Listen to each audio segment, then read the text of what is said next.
Swagatam from Chennai School of Music Therapy. I'm Dr. Sumati Sundar, and here in this video, I'll take you through this presentation on the topic Indian music-based theories backing music therapy practice. Music therapy practices base the understanding of therapeutic processes with multiple theories of interdisciplinary fields such as music, psychology, medicine, and anthropology, to mention a few. Music therapists globally orient their practices with multicultural viewpoints, as oftentimes they are expected to work with multicultural clients or patients. In this topic, we're going to discuss in brief some of the Indian classical music-based theories that help us to understand the music therapy practice and the therapeutic processes in Indian context. One of the unique aspects of Indian classic music is that its inherent quality to evoke a specific mood or feeling associated with a specific time. Specific ragas are known to be performed at a specific time of the day, especially this is related to the Hindustani style of classical music. Music is known to affect physical and mental health by evoking a specific rasa, the main objective of a raga.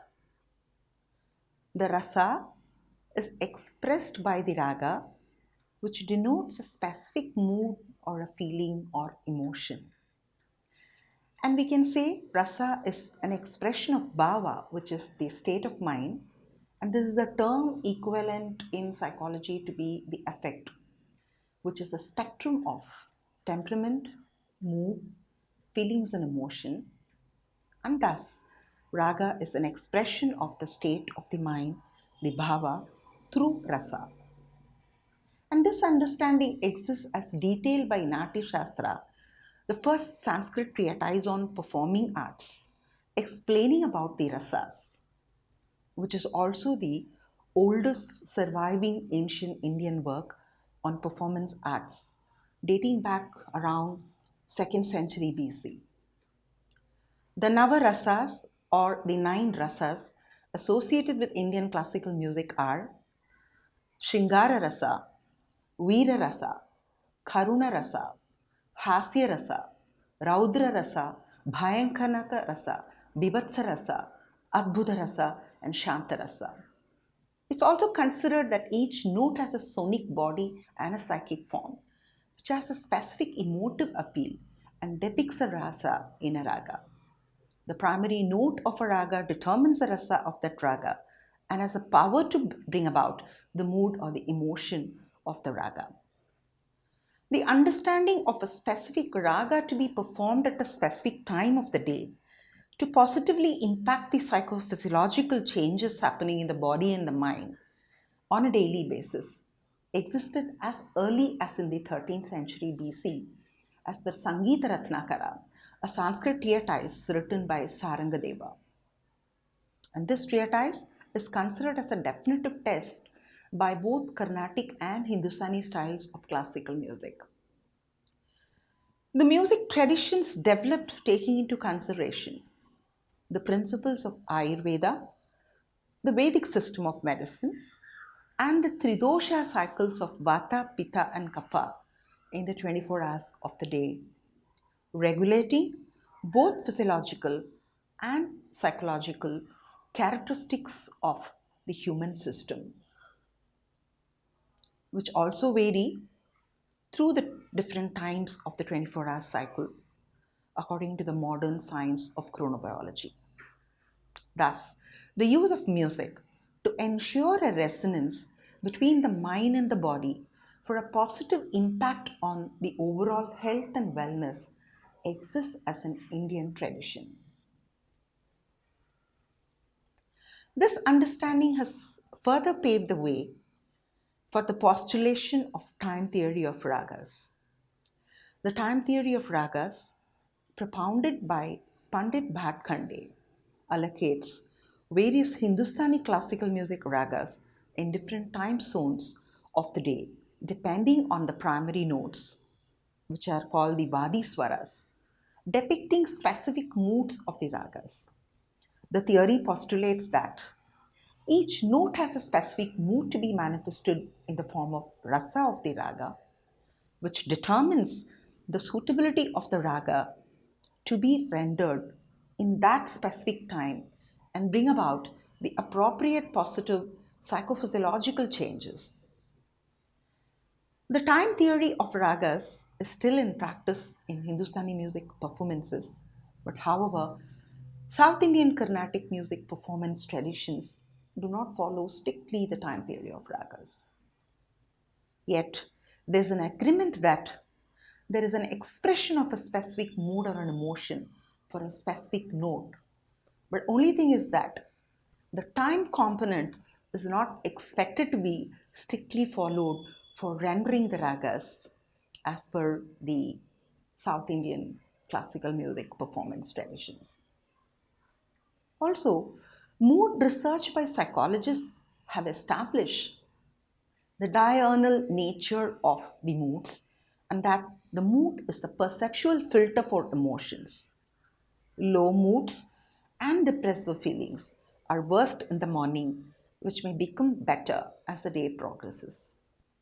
Also, it has been indicated that when someone is in a depressed mood, they may identify sadness in the music that they listen to very strongly, unlike someone who's in a cheerful mood.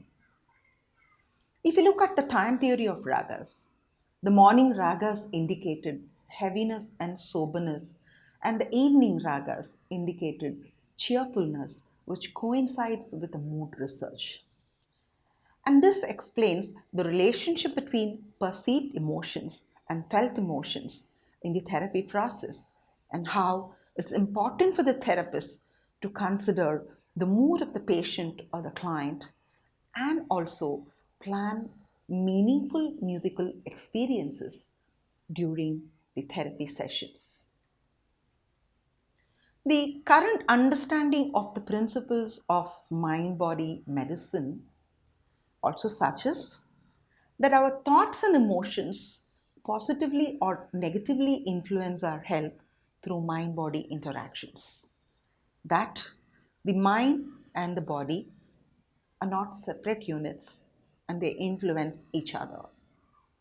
Mind body interventions, like music therapy, focus on the interaction between the brain and the body with an intention to use the functions of the mind to influence our overall health and well being. Music as a mind body therapy acts on the brain where they generate positive emotions, reduce negative emotions and thoughts, and also reduce stress.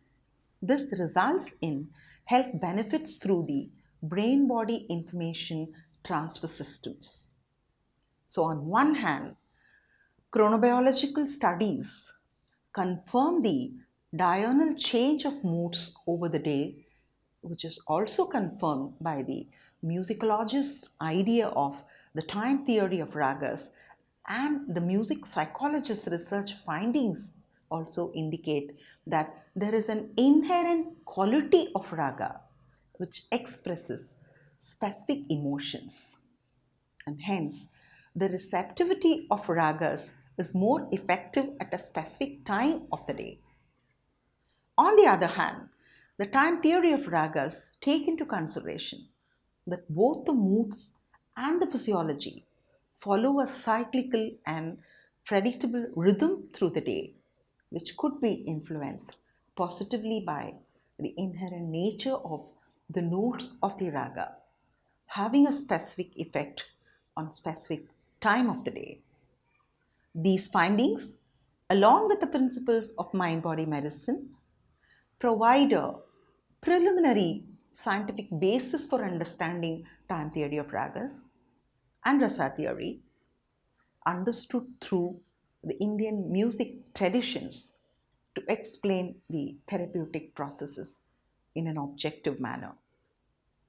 There are a few basic studies in Indian context which have indicated that use of ragas in consonance to time theory and Ayurvedic principles has been clinically tested to have positive impact physiologically and psychologically. But the reverse has not been proved to the best of our knowledge. However, it's to be noted that Indian musical traditions and cultural practices have a therapeutic effect and generalizable meaning to be understood by us in a scientific manner. It's only that we have to decode the language of ancient wisdom and review it in a modern scientific eye.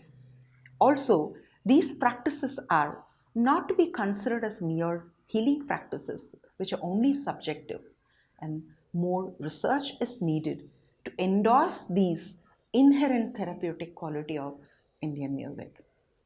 You can find some of the references used for the presentation here. These are the self-learning exercises.